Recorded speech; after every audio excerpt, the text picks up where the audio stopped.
My job was wearing me down. I was the 38-year-old CEO, majority shareholder and founder of a large corporation. I had millions to my name. I had every material thing a guy could want. I had servants, I had the fear of subordinates, I had power, but I wasn't happy. I needed to serve others. It was in my blood for a long time. I loved it when I was young and at the bottom of the working world. I loved to do the menial stuff, but I got a bright idea along the way and started a company. I was shocked when it took off and even more shocked when it stayed there. The only thing driving me in life was my denial of what I was. I overachieved because I wanted to deny to myself that I really wanted to be at the bottom of the social class system. Occasionally, the side of me that wanted to be at the bottom won out. Despite my occasionally attempts at tanking my company, it never went down. It just got stronger and my position at the top grew more entrenched. I decided that I wanted to take a week and be myself. I was going to work as a female cleaner. I had made arrangements at a clinic that specialized in feminizing men through prosthetics and other means. Much wasn't needed because I had girlish features, but I didn't want to be recognizable. It was something I felt I needed to do for myself. How else would I ever know if what I dreamed off and fantasized about was really as good as I thought it was? I had a hard time convincing myself to go through with it. I knew what I was. I knew for a long time. I was more than someone who wanted to be at the bottom of social ladder. I wanted to be a girl at the bottom. I always envied girls because of their clothes. I was more attracted to their clothes than I was to them. I was torn between wanting to bed them and wanting to be them. I was never sure which thought was really driving my attraction. However, I knew that I wanted to be like them in almost every way. That's not permitted though. I had to fight those thoughts I was told indirectly at every possible turn. They were unnatural. Masculinity is a gift. The feminine were not our equals and thus not something we could emulate. They could be like us, but we couldn't be like them. If you let your feminine side out, you are a queer. The world looks at you that way. I fought it. I overcompensated. I walked like John Wayne, I spit, I cursed like a trucker, and I watched sports. Societal scorn breeds denial. Denial breeds self-repression. I became more masculine in my behavior, but it was a cheap imitation of masculinity. I was never really that which I hated. I hated my maleness and hated others. It kept me from the femininity I knew I needed and belonged with. Now, that repressive side was submerged by my mental exhaustion. I had long embraced some aspects of femininity. I cross-dressed around the home. I would occasionally wear panties or hosiery and a bra to work underneath my suit. My walk had become decidedly more girlish over the years because of my cross-dressing at home when my servants were dismissed for the day. Yet, going out in public as a woman was incredibly different from dressing around the house. Not only that, but I was planning to get cosmetic enhancements to change my appearance that would take special applications to undo, so I'd be even more girlish than I already was. My better judgment screamed, "Don't do it!" But my libido directed me. I made the announcement that I was taking a week-long vacation abroad. I put my VP in charge and set up the transformation and my new life. I left my home for the clinic in a limo. The limo dropped me off, and I walked towards the building that discreetly advertised what it was being used for. I took my bags inside and signed in under an assumed name. The staff directed me to my room where I would rest while I was transformed. The first thing that was done to me was body hair removal. I didn't have much except in my armpits and on my legs. They removed every inch of my hair beneath my neck and rubbed my body with lotion to soften my skin. I felt pampered and feminine as they worked my body. Next, they brought me in for a skin dye. I was stood up in a shower and a dye was worked into my skin. I watched my pasty skin color get covered by the black coloring. After 15 minutes, the staff washed the dye from my skin and I was left with a caramel tone. The treatment helped change my self-perception. I divorced myself from my CEO self at that moment because as long as my skin tone was so different, I knew I could not return to my position. After I ate a late lunch, they then took me to get prosthetics made. I was given a fake nose first. They made a mold and painted it to match my skin tone before they affixed it to my face with a special adhesive that was permanent without the use of a particular solvent. It would have to be cut off otherwise. They then did the same with a chin prosthesis. They gave me a mirror. I saw the feminine, Hispanic face staring back at me. She looked to be in her mid-30s. My naturally boyish features helped to make me look younger as a woman as well. The woman working on me said, "You look very girlish." I shrugged as if I was indifferent to how I looked. In truth, that was what I wanted to hear. I already had a round face, narrow chin, and high cheekbones. The nose and chin were finishing physical touches. The woman made me up a pair of breasts next and affixed them to my body. I smiled at the C-cups and was amazed as she made them appear to be attached to my body. There was no marking to indicate where they ended and my skin began. I felt more confident with them on. Every change that was made took me farther away from my maleness, and there was almost nowhere I was prepared to go to get away from it. The woman finished up with a prosthetic vagina. She smiled as she moved my hardened penis out of the way. As she finished attaching the vagina, she positioned my penis so that I could pee through my vagina. I smiled at the thought of sitting to pee for a whole week. I had done it before, but now, it wouldn't be discretionary. I was ready for the next transformation, but they told me it was dinner time. I hadn't realized how long the process had really taken. I wasn't going to be worked on further to tomorrow. I ate quickly and headed for my room dressed in pink robe because my male shirt no longer fit me. I went into my bathroom and smiled contently as I peed sitting down through my vagina. I would have watched had my breast not been in the way. After wiping myself, I caught my look in the mirror of the bathroom. I looked like some sort of freak. A half man, half woman. I had the facial appearance of a woman, but I had my short, male haircut. I had my tan skin, but I had blue eyes that stuck out like a sore thumb. I looked below my neck and felt more at ease with myself. Nothing there showed anything other than a woman. With that thought in my mind, I went to my bed and turned on the TV and anxiously awaited my further transformations that I would experience in the morning. I turned off the TV after a while, and just kept running my hands down my smooth body with all the right curves for once before I fell asleep. After breakfast the next morning, I was taken in for dental work. I had requested that my dazzling white veneers be removed to give me a smile befitting a poor woman. The dentist smiled as he removed them and said, "Don't you know how discolored and damaged your natural teeth are?" I said, yes, as best I could with hands in my mouth. When he finished, I was led to an optometrist. The man sized my eyes for the brown contacts I wanted. I figured the color would look more proper on me. After a long wait, the man eventually gave me a couple of pairs of them. I placed them in my eyes as I looked in the mirror. My eyes lost their masculine touches and looked more deliciously feminine than they had ever been in my life. I checked my smile and laughed. Now, every time I looked in the mirror, I got to see a different smile. It was mine. The one I had hidden behind artificial coverings. My yellowed, slightly chipped teeth stared back at me and showed me a poor girl's smile that was my own. After lunch, they took me to get extensions. I watched as each lock was attached one by one before they were all colored, changing my light brown hair to a dark brown color that bordered on black. My eyebrows too were dyed and thinned. As I saw my completely new reflection, I smiled as I looked in the mirror.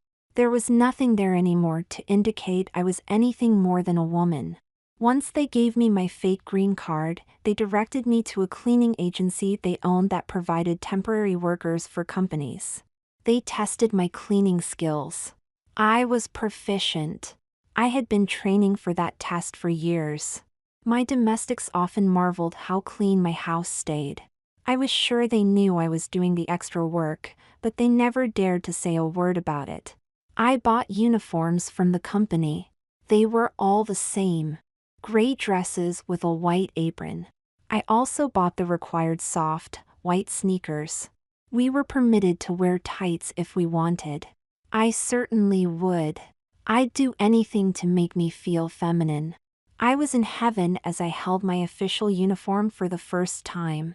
I couldn't wait to wear it. The subservience and inferiority the uniform screamed drove my senses wild. I found out my cleaning assignment for the next day. I was assigned to my old business. I knew it was a client of the cleaning company, but what the hell were the odds? They needed a cleaning lady for the week, so I was going to be sent. Still, I wanted to go there. While it was the place I most feared exposure, it was the place I would most feel my new place in life. I would be beneath my employees in the role considered the lowest by the executives. I would go from the top to the bottom of my own company in a short period. How many people can ever claim to have done that? Although, to be fair, I don't know how many would actually want to. I was then directed to the apartment they were providing for me in a heavily Hispanic area of the city. It was a poor neighborhood where I'd fit right in as Lupe Valenzuela, they said. I loved my new name and new identity. I was going from the privileged to a group often maligned during criticisms of the larger illegal immigration problem. I traveled to my apartment by a taxi the clinic provided. I looked at the cab from through the building's front glass door.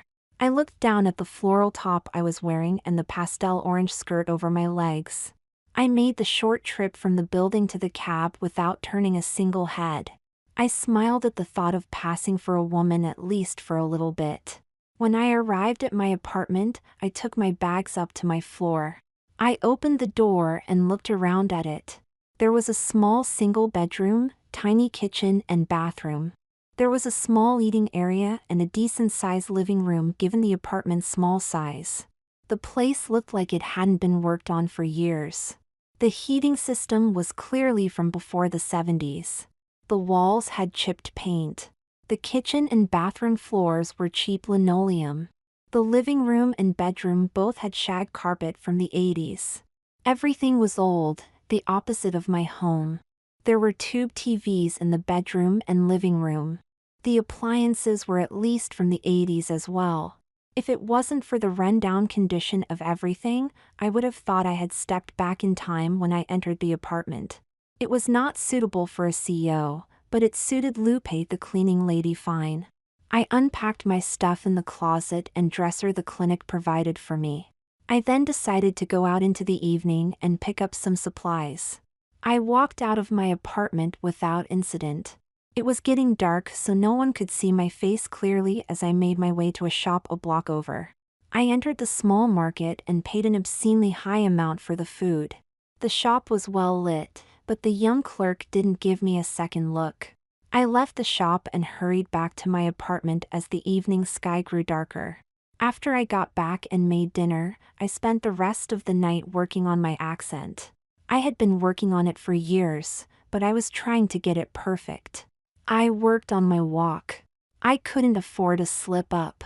I had kept my accent going at that point for 2 full days without slipping into my normal talking style.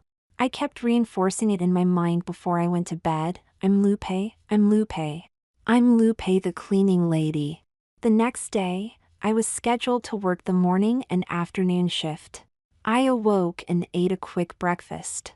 I put on a shower cap and hopped into the moldy apartment shower. I cleaned up the stubble from my legs and armpits with a razor. I dried myself off and went back into my bedroom. I put on a pair of black tights. I rolled them slowly up my leg, careful to enjoy their silky feel on my smooth skin. I then walked over to my closet. I pulled a uniform out.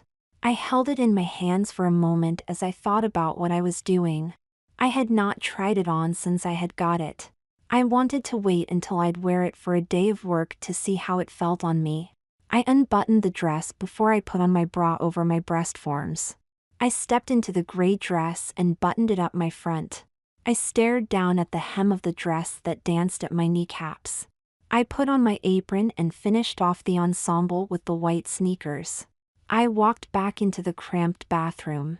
I looked in the vanity mirror as I put on my makeup after I tied my hair back in a ponytail to keep it out of the way. I put on eyeliner and lipstick. I even out my newly darkened skin tone with cosmetics and penciled in my plucked eyebrows.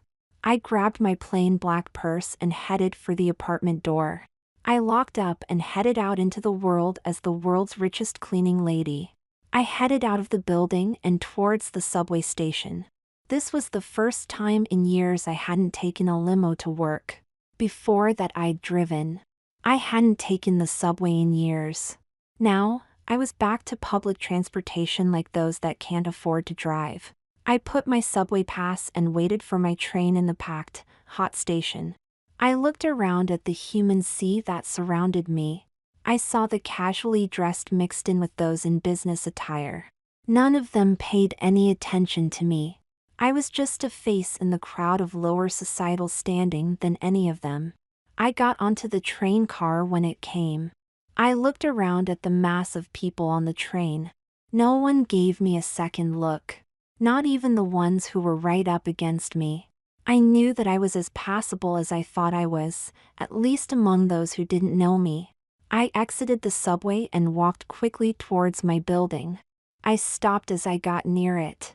I looked up at my building with a sense of dread I'd never known before. My stomach clenched as I looked at the building's stone facade. I walked past the entrance I had always used. That door was reserved for clients and those employees that the job wanted to be seen by the public. I was not in that group for the time being. I knew my new place. I walked around the corner and stared up at the words engraved into the stone facade, "Servants' Entrance." My little manhood grew quite excited as my mind processed those enchanting words. I was entering a door that was separate from my usual one and clearly deemed unequal. Racial discrimination was in the past, but class discrimination lives on. I was now among the bottom of society after so long among the elite. The last time I exited that building I was the boss of all bosses in that building. Now, I wasn't even deemed good enough to enter through the front door. The words kept dancing in my head, "Servants' Entrance." The words conveyed inequality, with the former word driving home the point. Servants had their own entrance. Servants have a separate existence. Servants are not good enough to enter with the rest. I was not the equal of my former employees. I took a deep breath and headed for the door towards a new world. I opened the door and saw a security guard standing there. I'd never seen him before. I'd never seen this part building before either. The old building was made in the grandeur of the beginning of the prior century. It was all gilded, stunning and ornately decorated with stone carvings. Not this entrance, however. It was all simple cement and felt decidedly raw by comparison. I introduced myself as Lupe, the new cleaning lady. He checked with his bosses, and I was cleared to go. I was taken into a room and an ID card was designed for me. As I waited for the picture they took of me to get put on the card, I was greeted by Lisa. Lisa was in charge of the cleaning women and maintenance staff. She was a pretty, young girl. Big brown eyes, long brown hair, long legs. She was perfection. My male side wanted to do her, but my female side dominated me at the moment, so I more wanted to be her. After we exchanged pleasantries, she brought me into her office to tell me my responsibilities. "Okay, Lupe," she said, "you're assigned to cleaning the bathrooms today." "Which ones?" I asked. "All of them.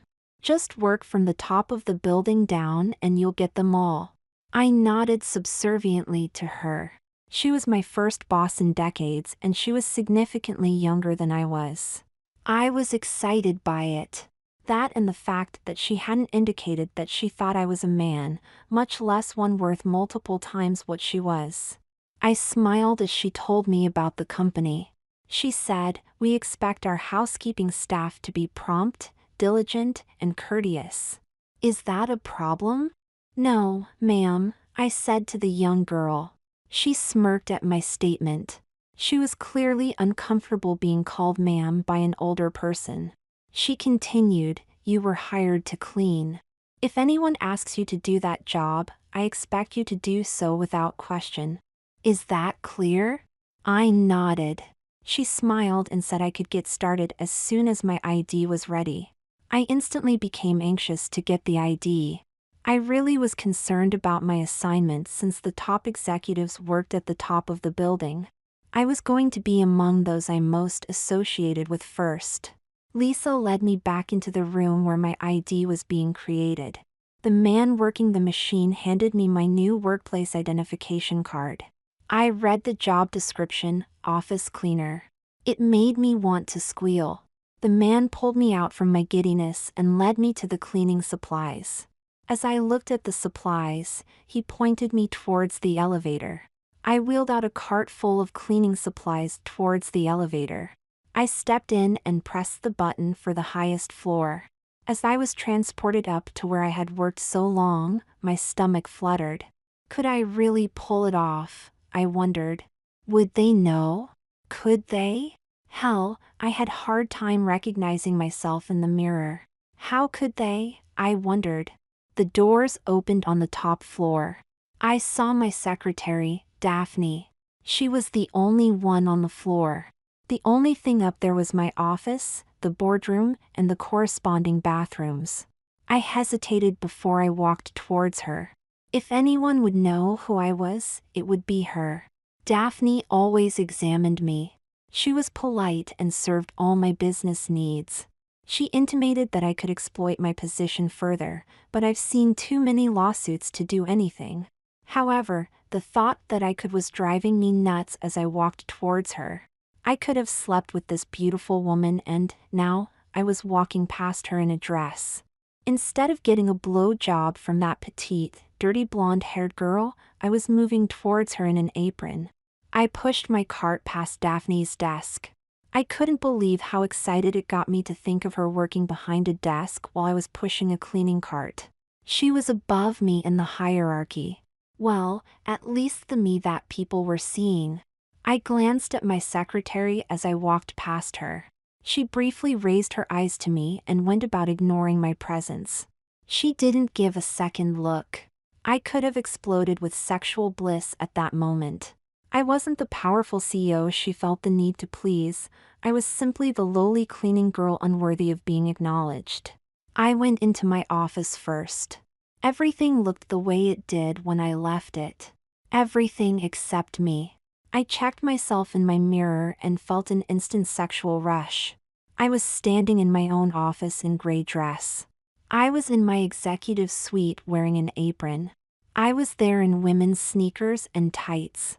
I had walked in without even being noticed by my always attentive secretary. I felt giddy as I walked towards my bathroom with the knowledge that I was the help. I pulled out the toilet cleaner and scrub brush and got to work. As I scrubbed the toilet that I alone used and would probably be fired for using now, I really began to feel my place. It helped to ground me and accept what I had done to myself. I wasn't the majority owner and CEO anymore. I was Lupe the cleaning lady. Instead of my presence instilling fear, I'd be ignored by my workers. I cleaned off the sink next and finished up by taking the mop out of the bathroom closet and cleaning the floors. I dragged the mop slowly across the floor of my bathroom. The lemony-smelling cleaner I insisted be used on my floor made me want to come, but I couldn't. I couldn't risk getting caught, and I didn't feel worthy of doing such a deed in the bathroom of such a powerful man. That's how I began to see it. I wasn't the CEO. I was Lupe. After I finished cleaning it, I closed the bathroom door behind me and pushed the cart out of what had long been my office. I pushed my cleaning cart past my secretary and into the bathroom next to the boardroom. I again cleaned the toilets, the sinks, and mopped the floor. I had never been in the bathroom before. It wasn't anything I didn't expect. It was nicely maintained, clean and expensively adorned. As I finished, I heard a knock behind me. It was Daphne. She looked down at me and said, "Do you speak English?" I nodded in reply. She said flatly, "I split my coffee next to my desk. Do you think you can clean it up?" I smiled and nodded. I finished in the bathroom and headed towards her desk. I saw the spill on the rug. I got down on my knees and began to scrub it. I rubbed the cleaner into the rug hard as I heard Daphne typing away. Not long ago I was ordering her about, now, I was cleaning up her mess, literally. I could see her gray, 4-inch heels beneath the desk as I cleaned.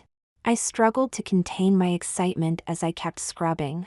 I kept scrubbing well after the rug was clean as I enjoyed the smell of the cleaner and the sight of Daphne's stocking-covered ankles and heeled feet.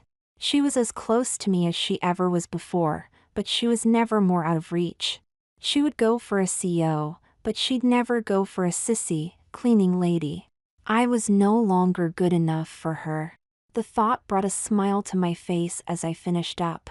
I put my cleaners back onto the cart and started pushing it towards the elevator. I got in and descended to a floor occupied by many more people. I kept telling myself to just ignore the others. They were not my subordinates. I wasn't most of theirs either, but I wasn't in their class, let alone above them anymore. I pushed my cleaning cart out of the elevator and past a number of people I had daily discussions with as CEO. They didn't give me more than a glancing look. They just looked up, saw the uniform, and got back to work. I knew I was beneath them now. Their reactions reinforced it. I couldn't help but have my tucked away member engorge. Dave, my vice president, walked right towards me. He walked in a regal, tailored suit and designer shoes. I walked in my polyester uniform and white, soft-soled sneakers. He looked at me for a second as I pushed my cart towards him before his eyes moved away from me. I smiled as I got past him. He doesn't know, I thought triumphantly. It was at that moment that every fear of exposure was gone. I was as unidentifiable to them as I was to myself. I entered the ladies' room and started to clean the toilets. I heard 2 women enter. They were talking about Dave. They saw me cleaning the toilets but continued chatting as they entered adjacent stalls. They acted as if my presence didn't matter to their conversations. Of course it didn't, but I was surprised they would talk about their boss when a stranger was around. I guess they didn't think I understood English well. They made some digs at him. I wasn't happy about that, but I was in no position to do anything about it. The company would be much more likely to get rid of me than one of those women. They were skilled, trained women, and I was employed to do menial tasks. I finished up in the ladies' room and went into the men's room. I put up a sign keeping the men out as I cleaned it up. By the time I finished, Chris, one of my executives, was waiting at the door impatiently. As I walked towards the door, he blew past me and towards the urinal. I smirked and walked out the door. I went down floor by floor and cleaned each bathroom. By the time I cleaned the servants' bathroom in the secluded area on the ground floor, I needed to go myself. I sat on a toilet in that office for the first time that wasn't the one in my executive suite. Everything about it was different. Mine was cushioned and pristine, while this one was hard and yellowed. I flushed and then scrubbed the toilet clean again. After that, I reported back to Lisa.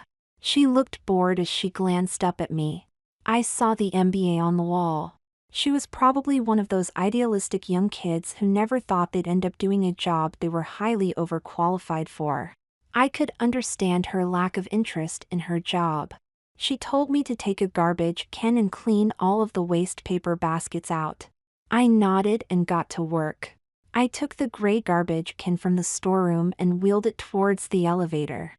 I went back up to the top floor and worked my way down again. I started by cleaning out my secretary's basket. She looked at me briefly as I exited the elevator again.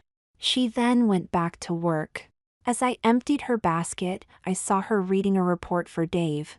I had lent her to him as an accessory to help him run the company in my absence. I re-entered the elevator when I finished. I looked back at my secretary. She looked back as my office door swung open. I saw someone start to exit it as the elevator doors closed. That got my interest. I wondered who was poking around my office. Why would they? I didn't keep anything of value in it. I didn't have any company secrets there. I wondered if Dave was using my office. That would be okay, I supposed. Still, I didn't like my privacy being invaded, but again I was in no position to do anything about it. I wasn't the boss, I was the help. That thought put a smile on my face. As I emptied baskets on the next floor, I overheard Chris talking to one of the women from the bathroom. As they flirted, the women asked about me. Not me Lupe, but me the CEO. I was intrigued. Chris told her to go on. She asked, "So what is he gay?" Chris answered, "I don't know. I always thought he was a fag, but you can't say anything to him about it. You just grit your teeth and pretend you respect that sissy." I wanted to bitch slap him. He was in my inner circle at work. Well, he was before. When I came back, he was going to the curb. I wondered if others felt that way. Was I the object of ridicule? Did everyone think I was this mincing sissy pretending to be a man? I wondered if everyone knew what I thought was a secret. Karen, another executive, overheard them and interjected. She defended me as a fair boss. She respected me, she said. I instantly liked her more than I ever had before. I listened as she continued, "I don't think he's gay, but what does it matter? He's a good man. He's more than a little effeminate, but that makes him good to work for. He understands us." I really couldn't help but agree with her assessment of me. Chris had a typically male retort. He called her a fag huggy. Karen shook her head and walked away. I really began to think at that moment that I had an eventual sexual harassment, discrimination, or sexual orientation discrimination lawsuit on my hands. Chris was going to cost the company money some time going forward. I just hoped I could stop it before it got to that. It took me nearly half the day before I ran into another cleaning lady. Shortly after I finished a quick lunch on my feet, Lorena introduced herself to me. Her thick accent made it difficult for me to understand her, but as I got to know her better I began to understand her. I told her about what I heard Chris say. She knew whom I was talking about. She said he'd given her dirty glances in the past. I could see why. She was an attractive, young woman. She was tan-skinned, with auburn hair and big eyes with high cheekbones. The accent made her talking seem cute to me, and probably Chris. However, she would be just a sex toy for him. We exchanged a laugh at his expense and parted ways. As the day drew to a close, I felt as if I could collapse from my aching body. Every part of me hurt.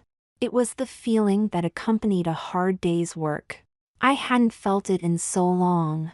I clocked out and headed back to the subway. I was too tired to even look around at my fellow passengers. I exited at my stop and headed for my tiny apartment. I drew the door open and quickly locked it behind me. I wandered into my kitchen. I was tired. I didn't want to cook, but I needed to eat. When I finished with dinner, I hit the couch and felt beaten. Despite my tiredness and pain, I felt more satisfied than I had in as long as I could remember. I eagerly awaited the next day. The following day at work, I ran into Chris. As I was cleaning a window on his floor, he pulled me aside and told me to clean up a coffee spill on his floor. I told him I needed to finish the window first, but he physically pulled me by the wrist. I felt pained and humiliated to be manhandled by this lout in a public place. He looked me in the eyes and said, "You clean that up, girl, or I'll call INS. Comprend?" I nodded with a stunned look on my face. He made full use of his larger size by standing next to me in an imposing manner. I felt weak next to him. I was no match for him. He was a man and I was, well, I'm not quite sure what I was at that moment. I knew I wasn't a man, but my manhood told me I wasn't a woman either. On another level, I was truly horrified by Chris. He was always so polite to me. Chris was everything I hated in the men I had dealt with before I became successful. Still, his condescending and threatening tone excited me for reasons I didn't want to understand. In my heart of hearts, I didn't want to know why being manhandled and disrespected made me so horny. I went back to my cleaning cart and grabbed my supplies. I cleaned the spill like I had the day before off of Daphne's carpet. Only this time, Chris watched me. He watched as I scrubbed the carpet. I glanced at him and saw that he seemed to be enjoying it. I began to shake. I wondered if he knew. My arms felt weak as I scrubbed the floor in compliance with his directions. As I finished, I stood up. Chris moved towards me. I stepped back, but he was on me quick. I figured he knew about me, but then his hand was on my waist. I wasn't hot. I didn't know what the hell was going on. Why was he taking an interest in me? He let me know. So, little Mexicana, like cleaning the rug of such a big, important American? I went to respond, but he put his fingers to my lip and said, "Women don't speak unless spoken to in America. Did the agency tell you anything about the special benefits you're supposed to provide?" Now, having read the contract with the cleaning company, I knew there were none. However, I also knew what he wanted. It repulsed me. I started to backpedal, but his hands were all over me. He had me against the wall and started forcing me towards my knees when a knock was heard on his door. He released me. He winked and said, "I've got to get this. Get on out of here. We'll finish up sometime later." I nodded and rushed towards the door. Dave looked at my concerned face. He looked angrily at Chris. I began to realize I wasn't the first cleaning lady for Chris. He was a repeat offender. He was just a horny guy ready to do anyone. I wondered how Lorena had avoided becoming one of them. I left Chris's office and headed for Dave's. I decided to clean it while he was talking with Chris. I dusted off the desk of my successor. Dave came in as I was vacuuming up. He looked at me with worried eyes. He asked, "What did Chris ask you to do?" He didn't say, but he was pushing me towards my knees. "I'm sorry about that. He can be kind of jerk. I'd get rid of him if I could, but he's the owner's pet." "You know?" "Sure," I replied with a heavy accent. "Don't worry though. He won't be doing it again. I've had a talk with him." "Thank you," I replied as I moved towards the door. I knew Dave's words about Chris meant nothing, but I was happy for his efforts. He nodded and let me go on my way to cleaning the rest of the building. I would spend the rest of the day, ignored or condescended to by the entire business staff. I was ordered about by my former subordinates. Some I knew, some I didn't. As removed as I was from those I formerly associated with, I became ingrained with the cleaning staff. I really started to bond with my fellow cleaning ladies. We talked whenever we ran into each other and had a moment. We talked about our families and our home life. We made fun of our employers at the office. Lorena was my favorite though. We met up outside of work that night at her insistence. We got together at this little dive bar.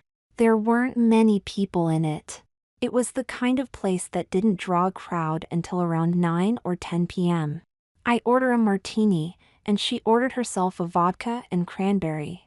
We took our drinks back to a booth she had placed our stuff down at.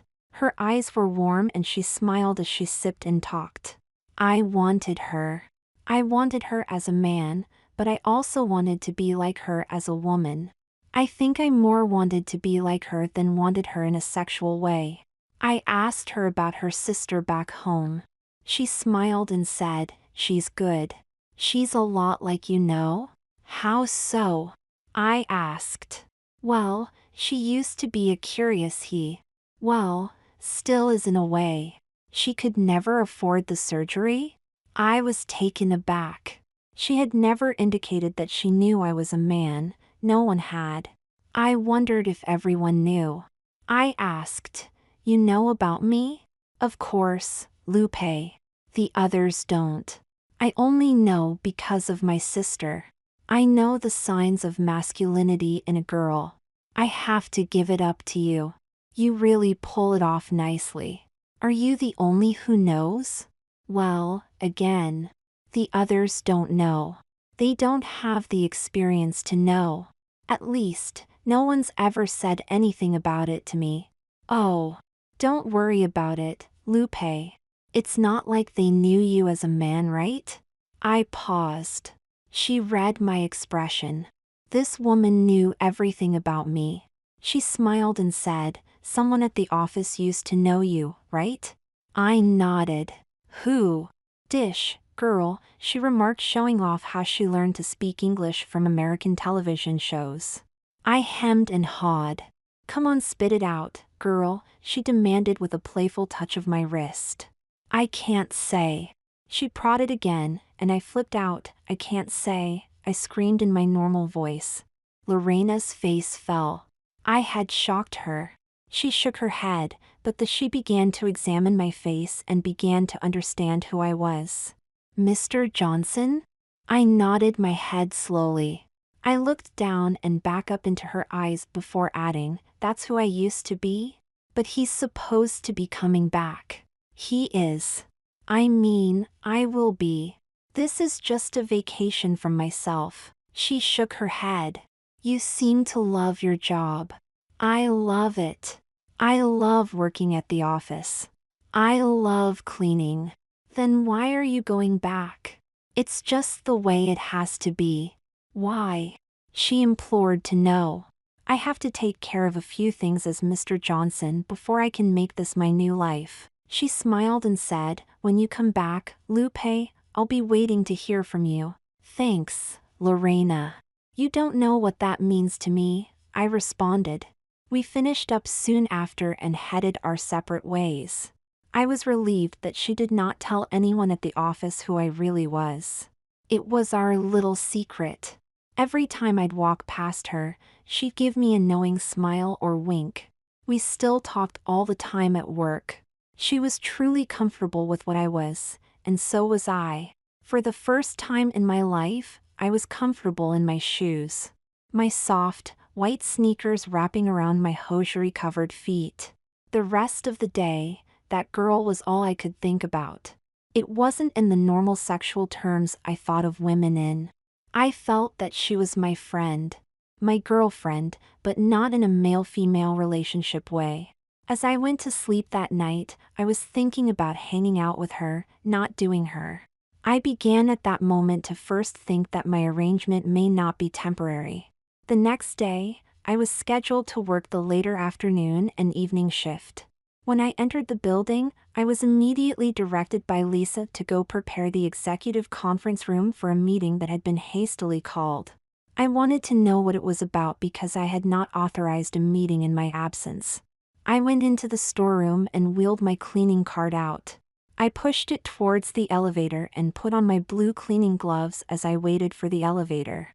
I entered the elevator and took it to the top floor. When I exited, I saw Daphne playing around on her computer. I glanced at her screen and saw the game of solitaire she was playing. I smirked as I realized I probably should have given her a week's paid vacation because she was doing little around the office in my absence. I wheeled my cart in the executive conference room and I brushed all the various little bits of paper and staples to the floor. I then started to wipe the dust off the tabletop. I thought of all the various times I pounded that table at meetings, and now, I would have no place there. The table was for big executives, not the cleaning ladies who sprayed pledge on the table. I finished with the table and wiped down the wood parts of the seats. I then wheeled my cart out of the room and fetched the vacuum. I vacuumed the rug and the seats of the chairs. As I finished, 2 executives walked into the room.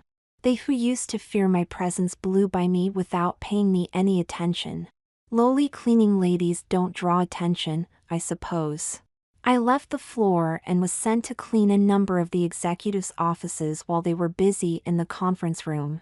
I vacuumed their floors and washed their windows while they discussed something important that wasn't for the ears of peons. A part of me wondered what it was, but that was not my main concern at that moment. There would be time for that later. Only a clean office was my concern now. I wiped down the desks of who were normally my subordinates. I glanced at the pictures I moved on their desk to wipe them. They were pictures of spouses, children, and, in some instances, parents. There were pictures from expensive trips to Greece, Italy, Spain, Australia, and Egypt. Trips that I had made as an executive but were currently beyond a person in my job title. Hell, I could barely pay my bills with what I made cleaning up after them, let alone take a vacation. As the workday for most of the workers neared an end, I was sent back up to the conference room to clean up after the meeting.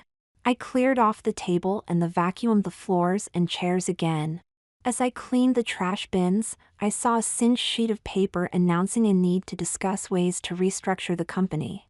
I saw no such need, but I knew there was probably one. I saw the signatory was Dave. He knew finance and knew how to cheat the tax code. He probably was trying to get them all on board to discuss a change with me after I returned. I finished up in time to watch Daphne leave for the day, while I and few other staff were left to care for the building. I cleaned the area where Daphne worked before I began to clean her chair and desk. I lifted my secretary's pictures off her desk to dust beneath them. My manhood swelled between my legs as I kept thinking about how much lower I was than her now. My secretary was no power broker in the company, but I was still well below her at that moment. As I finished for the night, I ran into Lorena. She smiled at me and asked, "Would you like to go to dinner?" as I put on my black coat. I nodded and headed out of the door with her. We went to this cheap little shop and placed our orders. The place smelled of poultry and had not a person working in it that spoke English. After we paid, we headed to the park to eat together. We chatted as we ate our dinners. It was nothing special. Just talking about our workday and our past. Then she asked the question I was expecting. "Lupe, I've got to ask. Why do you want to be a cleaning lady?" "It's not that I want to be that. I like any similar position. You know, maids, that sort of thing. I like to be ordered around a bit. I have a need to serve in me." Lorena laughed and said, "You like to be ordered around? I bet you like Chris then." I shook my head to deny it, but she knew me enough to know I was lying. I broke and said, "I like the abuse." "I know you don't. You shouldn't have to go through it." "Damn straight. If you go back to being Mr. Johnson, I want you to take care of that man." "I will. I promise." "Wait, what do you mean, if I go back?" Lorena smiled and said, "You don't want to." I nodded, but added, "I've got to." Lorena stood up and tossed her empty food container in the garbage and said, "You don't have to. Everyone is replaceable. The company will still run without Mr. Johnson. The world won't miss a beat with his absence." I smiled and nodded at the truth in her statement. A good number of people like to think they're indispensable at their jobs, but the job always moves on when they do. I was just trying to rationalize making myself unhappy. Lorena said she had to go home, so we kissed each other goodbye on the cheek and went our separate ways. As I took the subway home that night, my brain kept trying to justify doing what Lorena suggested. I didn't have to go back. I didn't, but I knew I should. There were too many loose ends that had to be tied before I could be Lupe permanently. As I laid in bed that night, a thought kept entering my head: should I be powerful, or should I be happy? I was only happy as Lupe. She was everything I wanted to be. I only hoped I would sort it out for myself by the end of the week. Thursday was another afternoon and evening shift at the office. It was like the others were. It was just cleaning, dusting, vacuuming, scrubbing, and washing. Lorena had the day off and was out working her second job. I missed having her around. She was the only one I really liked to talk to there. If she was there, she might have been able to help me with Chris. Another day meant more sexual harassment from Chris. I was sent to clean his office because the girl scheduled to clean it the day before failed to do it before he got back from the meeting. I walked in as he was out for lunch, or so I was told. He entered shortly after as I was vacuuming. I looked up and caught him trying to stare down my top. I put my head down and kept cleaning. As I finished up, I saw Chris drop something. I looked at him, and he motioned for me to pick it up as he began to talk on the phone. I bent over at the waist like an idiot and caught his leers at my ass.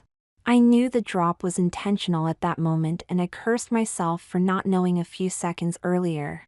I went to leave, but Chris wouldn't let me. He asked me to shine his shoes.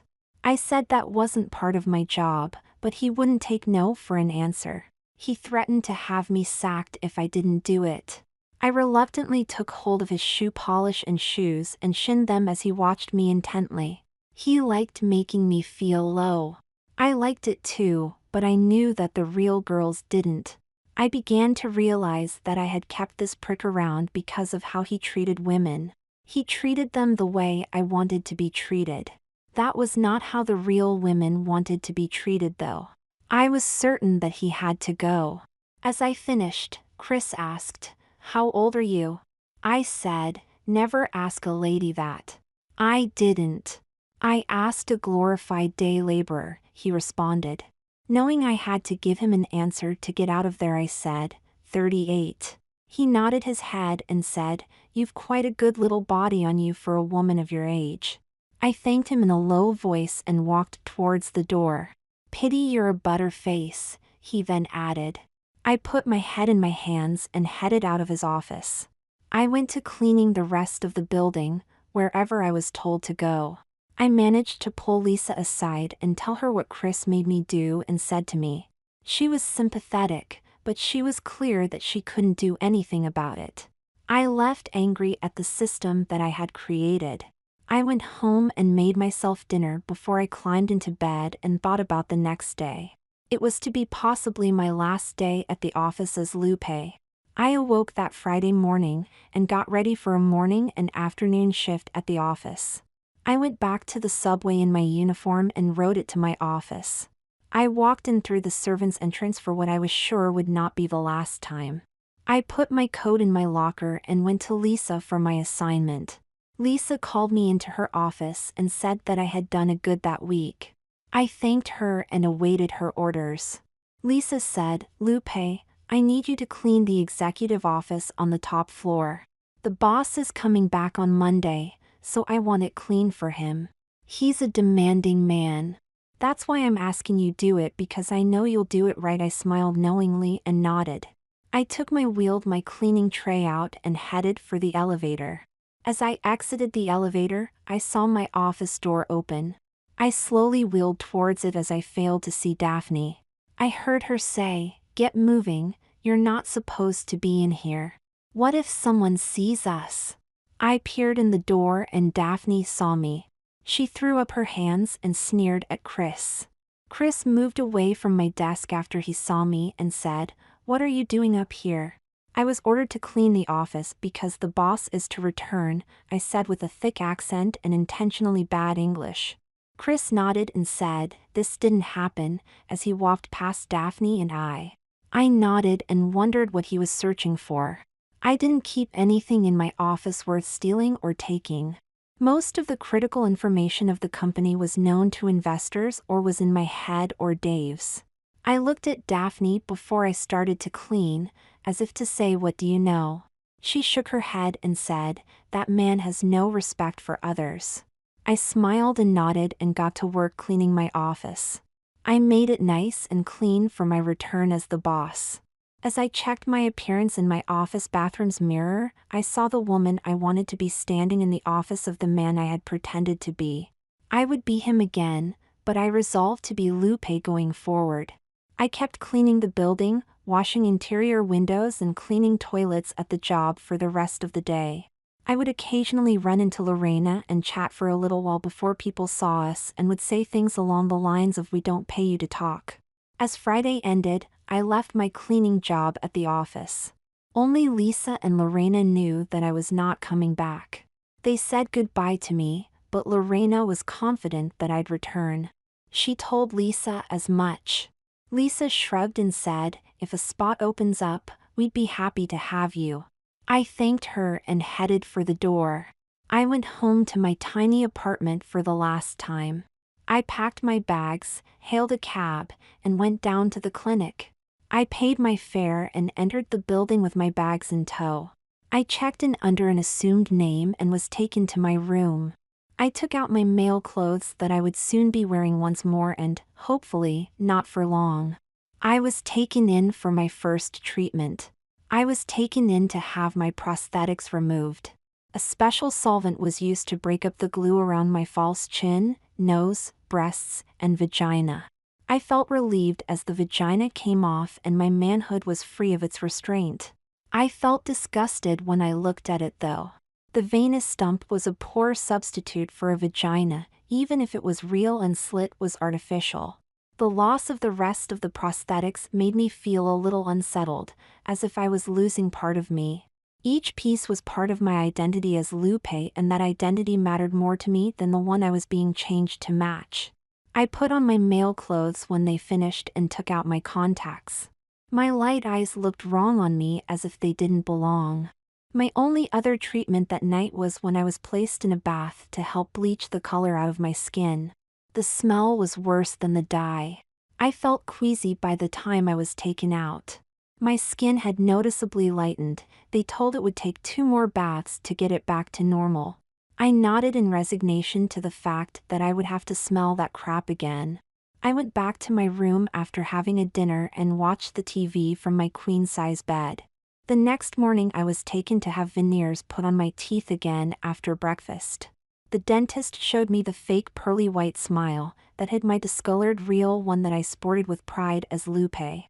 I was then taken for another chemical bath to lighten my skin further.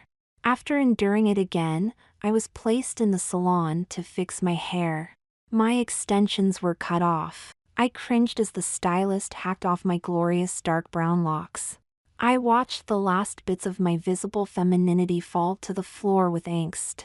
I watched as a more butch than mannish haircut came to be shaped upon my head and my hair was dyed back to close to its original color. After my last skin treatment, I was ready to leave. I went home that night. My home was nicely maintained by my domestics. I complimented them on a fine job and was waited on hand and foot by them like a king. It's good to be king, I'm told. However, I always wanted to serve the king. I could not help but feel out of place in my home. I could not stand being waited upon when I felt that I was born to serve. My masculinity was an accident of birth and my wealth the product of luck and a little skill. Shortly after I got home and settled in, I called Lorena. I couldn't leave that part of my time as Lupe alone. I knew I would be going back and a lot of it had to do with Lorena. Nothing was drawing me towards being a man, and she was pulling me back towards femininity. She was the first real friend I had in years. She was not afraid of me, she didn't use me. She didn't threaten me despite knowing my secret. She helped me make up my mind, Lupe was definitely returning. I called my domestics together on Sunday night and informed them that their services would be no longer required. I helped place them in new jobs by securing a job offer for each of them with my recommendation. Some took the jobs and others decided to go it alone. I paid them 2 weeks severance pay and sent them out the door as the night ended. Some were understandably pissed at me. They had a point. I was throwing their day-to-day lives off without giving them a reason. They would never understand it. I was self-sufficient and wanted to be one of them. I returned to my job on Monday. I looked at the door that led to the ornate part of the building. The part the company wants you to see. The part one could care less for. I was greeted with hellos from staffs that said how much they missed me. I knew from their conversations that such talk was bullshit. They didn't really care if I was there or not, but kissing ass is often seen as a good career move, so I didn't blame them. I walked towards the elevator and saw Lorena pushing a cleaning cart out of the ground floor bathroom.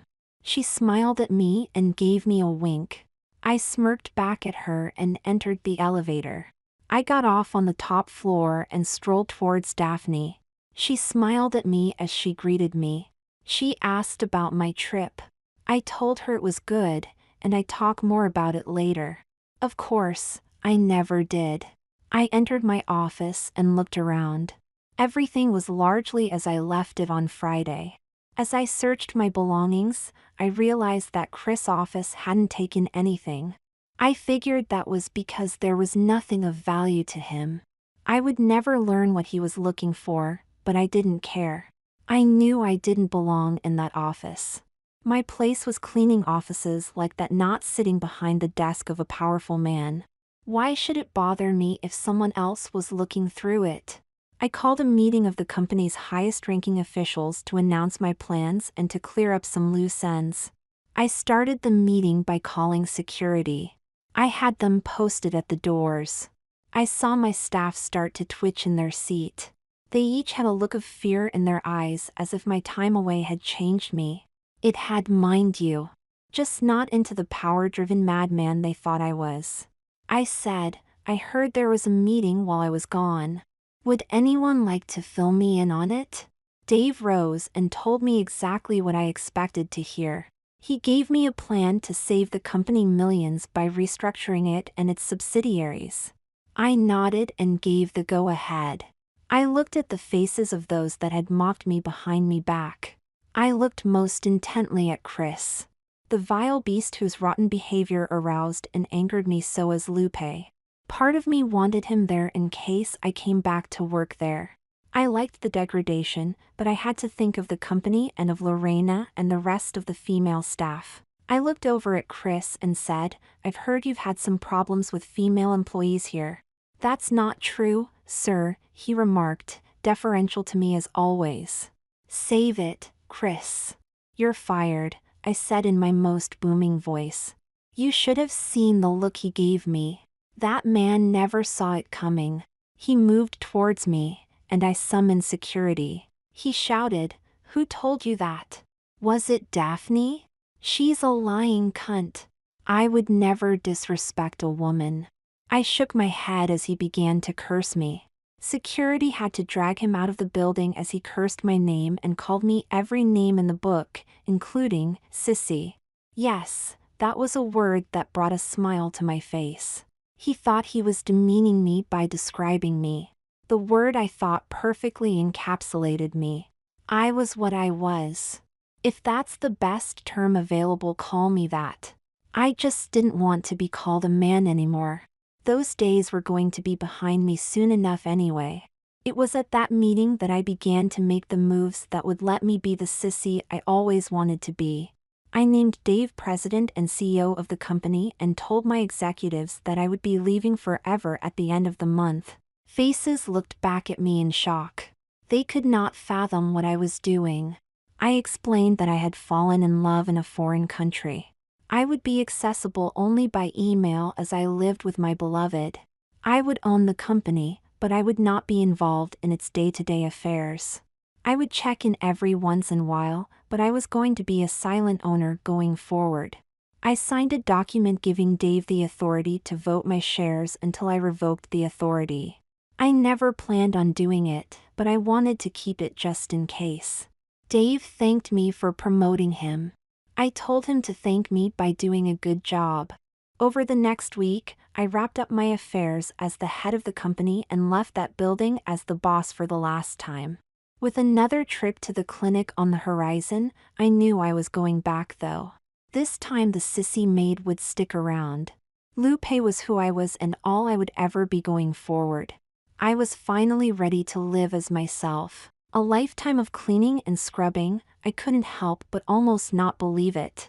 I was finally going to be just the maid I always was and had tried so hard to pretend not to be. My transformation took place for the second and last time. I applied back to the cleaning company and told Lorena when I would be going back.